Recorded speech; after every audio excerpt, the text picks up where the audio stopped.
हम पर क्यों बार बार कहीं भी युद्ध होता है उसका असर दौड़ कर चला आता है।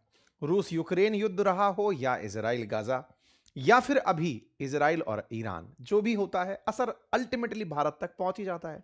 इस बार असर जेब से जुड़ा है, क्योंकि इस बार असर में तेल की कीमतें और गैस की कीमतें बढ़ने की चर्चा है। और बढ़ने की चर्चा तब से जब जब से अमेरिका ने एपिक फ्यूरी नाम से अपना मिशन चलाया है ईरान के खिलाफ। लगातार वो जबरदस्त कार्रवाइयां करते हुए ईरान को बड़ा नुकसान पहुंचा रहा है। बदले में ईरान भी उसको रोकने के लिए इंटरनेशनल प्रेशर क्रिएट करवाना चाह रहा है। इंटरनेशनल प्रेशर के लिए उसके पास एक बहुत जबरदस्त नब्ज है, जिसे स्टेट ऑफ हॉर्मुज कहते हैं। आईआरजीसी, जो कि ईरान रेवोल्यूशनरी गार्ड फोर्सेस हैं, जो कि हमने के नेतृत्व में काम किया करती थी, उन्होंने हॉर्मुज को कंट्रोल कर लिया है, जिसके चलते गल्फ से निकलकर भारत तक या एशिया के अन्य देशों तक पहुंचने वाले तेल के टैंकर और गैस के टैंकर अटके पड़े हैं। परिणाम यह हुआ कि हजारों की संख्या में अब केवल लंगर डाल डालकर बीच में समुद्र में जहाज खड़े हैं, और इन्हीं जहाजों के चलते हमारे यहां की सप्लाई बाधित है। सप्लाई इतनी बाधित है कि आने वाले समय में हम सभी के पास तेल की किल्लत खड़ी हो सकती है। खबर बनती है कि 25 दिन का ही भारत के पास क्रूड ऑयल रिजर्व बचा है। यानी कि अगर तेल सप्लाई बाधित हो और हमारे पास कहीं से भी तेल ना आए, तो केवल 25 दिन तक ही हम लोग आत्म सर्वाइव कर सकते हैं, हम अपने पास रखे रिजर्व से काम चला सकते हैं। बड़ा सवाल इसी लाइन के अंदर, कहीं से भी सप्लाई ना हो का मतलब यह नहीं है कि स्टेट ऑफ हॉर्मुज से ही सारी सप्लाई देश के पास आती हैं। फैक्ट बताता है कि भारत की 55% 55% जो तेल सप्लाई है वो स्टेट ऑफ हॉर्मुज से होकर आती है। लेकिन उसके अलावा बची हुई जो सप्लाई है वो भारत लगभग 40 देशों से पूरी करता है। भारत ने ऑयल को बहुत ज्यादा डाइवर्सिफाई किया हुआ है, लेकिन जब आधे से अधिक तेल की सप्लाई किसी एक जगह से आ रही हो तो उसका असर निश्चित ही पड़ता है। अगर ऐसा असर है तो ये आंकड़ा चिंतित करने वाला है, और ऐसे समय पर चिंतित करने वाला है जब भारत की गैस सप्लाई का सबसे बड़ा सोर्स, जिसका नाम है कतर, वो ऑयल गैस प्रोडक्शन रोक देता है। वो कहता है कि मैं भारत को गैस फिलहाल नहीं दे पाऊंगा। रीजन ये नहीं है कि भारत से कोई नाराजगी है, नाराजगी ये है कि जो रूट है वो रूट बहुत ही बाधित है, और गैस तेल से भी ज्यादा विस्फोटक है। अगर कुछ भी हुआ तो बड़ा नुकसान होगा। इन्होंने अपना रास्ता रोक दिया है, सब कुछ जमा अर्थ असर भारत पर पड़ रहा है। इसी वजह से सवाल है कि गाड़ियों में भरने वाली सीएनजी या घर तक पहुंचने वाली एलपीजी आने वाले समय में महंगी हो सकती है यदि स्ट्रेट ऑफ हॉर्मुज का चोक पॉइंट नहीं खुला। क्या है इसके अल्टरनेटिव? क्या भारत तेल और गैस की कीमतें बढ़ाएगा या फिर दुनिया में किसी और देश के साथ व्यापार खोलेगा? सबसे प्रमुख दावेदारों में रूस है, जिसके साथ क्या हम अपनी ऑयल सप्लाई वापस से चालू कर देंगे या कोई और अल्टरनेटिव तलाशेंगे? आज का सेशन इसी बात पर है, क्योंकि भारत की तरफ से तमाम तैयारियां चालू हो चुकी हैं। साथियों, आज एक घटना घटी थी जिस पर हमने सुबह अंकित इंस्पायर इंडिया पर सेशन किया था। एक ईरानी युद्धपोत को अमेरिकी सबमरीन ने निशाना बनाया था, जिससे कि वहां पर सवार जो सैनिक थे, ईरानी सैनिक थे, वो जल समाधि ले लिए, उनकी मौत हो गई। ये घटना जो हमने आपको वीडियो के माध्यम से दिखाई है, ये एनिमेटेड वीडियो मैंने अपनी क्लास में एआई से बनाया है, आर्टिफिशियल इंटेलिजेंस से बनाया है। ये तस्वीर एआई से जनरेट की है इस एआई मास्टरी क्लास में, जिसे आप भी ज्वाइन कर सकते हैं, जिसका लिंक कमेंट बॉक्स में पिन है, जाकर आप उसे ज्वाइन कर सकते हैं। साथियों, अमेरिका इजराइल और ईरान जंग का 6वां दिन है।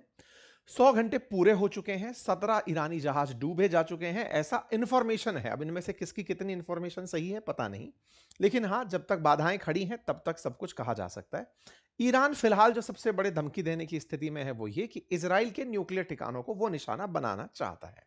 इन सब पर एक एक करके आएंगे, लेकिन उन सबसे पहले जो सबसे बड़ा सवाल है वो ये कि हाल ही में स्ट्रेट ऑफ हॉर्मुज के अंदर बड़ी संख्या के अंदर तेल के जहाज अटके हुए हैं।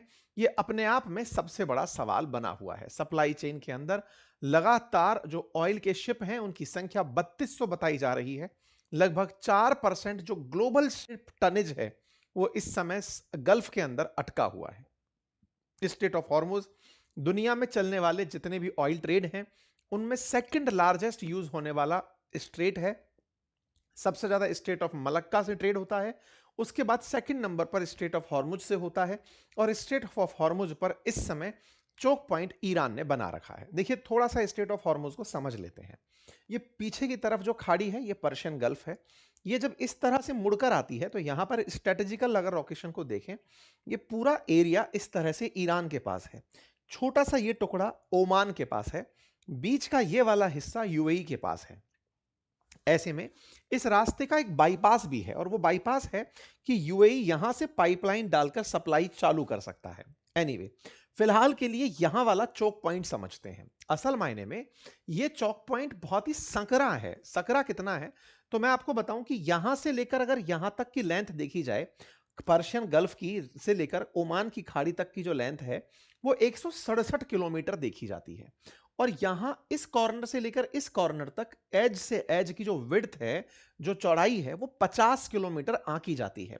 लेकिन जहाजों को चलने के लिए यहां पर एक छोटा सा रास्ता दिया हुआ है जो कि लगभग 33 किलोमीटर चौड़ा बताया जाता है। उनमें से भी चूंकि जहाज के टैंकर काफी गहरे होते हैं, 3 किलोमीटर चौड़ाई का ऐसा हिस्सा है जहां से जहाज पास होकर आ सकते हैं। मतलब ये पूरी जगह काम की नहीं है, केवल 3 किलोमीटर का ही एरिया ऐसा है जो काम का है। यहां पर बहुत सारे छोटे छोटे आइलैंड्स हैं। 8 आइलैंड्स में से 7 आइलैंड पर ईरान का कब्जा है। ऐसे में अगर कोई जहाज बच बचाकर निकलता भी है तो वो ईरान के ही दायरे में से होकर निकलता है। यही सबसे बड़ी यहां की खासियत बताई जाती है। इस पूरे क्षेत्र से दुनिया के कुल तेल का 20% तेल निकलता है, गुजर कर जाता है। लगभग प्रतिदिन 2 करोड़ बैरल कच्चा तेल और ईंधन इस रूट से पार होता है। ईरान खुद 17 लाख बैरल पेट्रोलियम इस रूट से एक्सपोर्ट करता है और इनका जो अधिकतम तेल है वो एशिया के देशों को एक्सपोर्ट किया जाता है।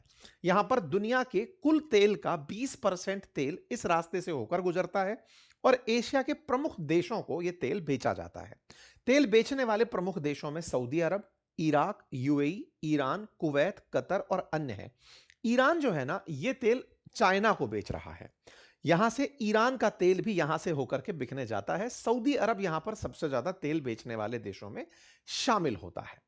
इन देश से खरीदने वाले देशों में सबसे ऊपर चीन है जो 54 लाख बैरल तेल खरीदता है। फिर भारत, फिर साउथ कोरिया, जापान और फिर अन्य यूरोपियन देश और अमेरिका शामिल होते हैं।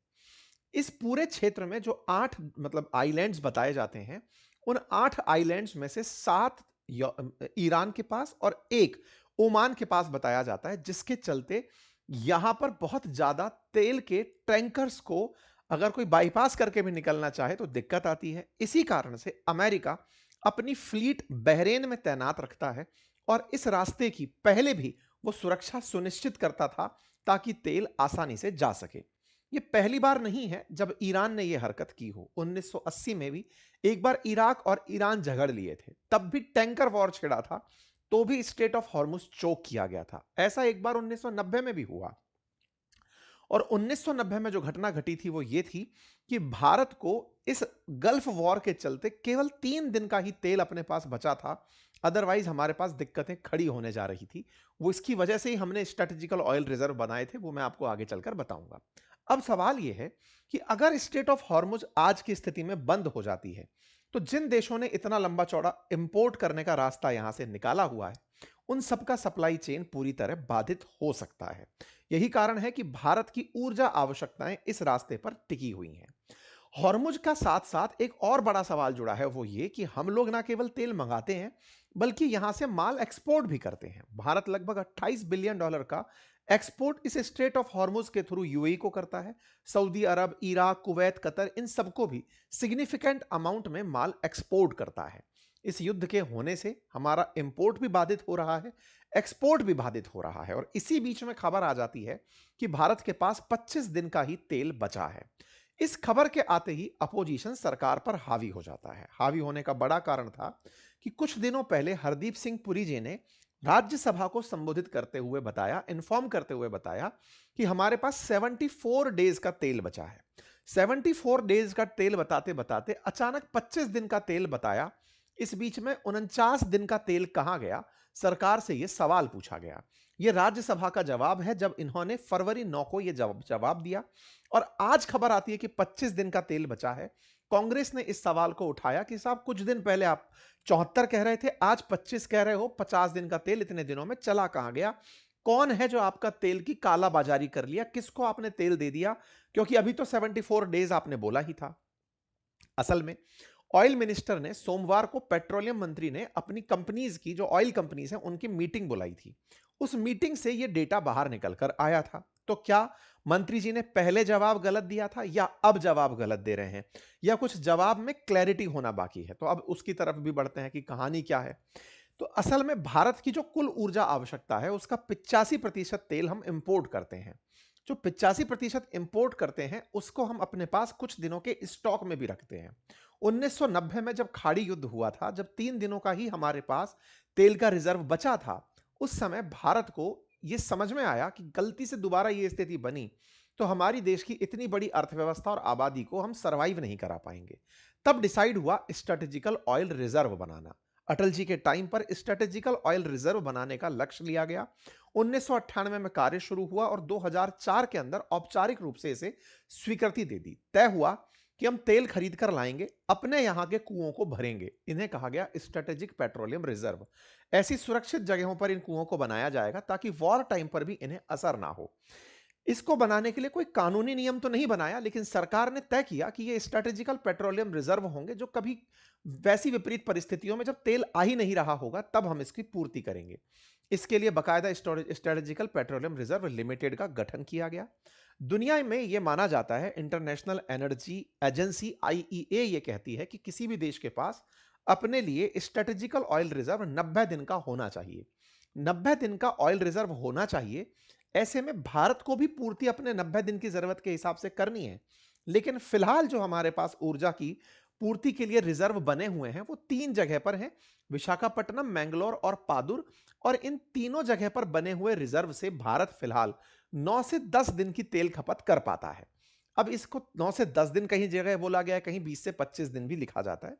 और यह कहा गया है कि भारत अभी जो सेकंड लेवल पर अपना एसपीआर बना रहा है, जिसमें चांदीखोल और पादुर शामिल है, अगर वो बन गए तो भारत फिर 74 दिन तक का तेल अपने पास रख पाएगा। ऐसा आंकड़े हैं। अब इनकी क्या है ना, ऊर्जा आवश्यकताएं बदलती रहती हैं। चर्चा शुरू हुई थी 1998 से, 2004 में एक्शन शुरू हुआ, आज 2026 में आप खड़े हैं। तो उस समय सोचकर बनाने का जो निर्णय हुआ था वो अब एग्जीक्यूट होता आ रहा है। देश में आबादी तेजी से बढ़ रही है, ऊर्जा आवश्यकता तेजी से बढ़ रही है। उस समय की आवश्यकताओं में अब कमी देखने को मिल रही है, क्योंकि साहब उस समय की आवश्यकताएं कम थी, अब जरूरत ज्यादा हो गई तो दिन की संख्या घटती चली जा रही है।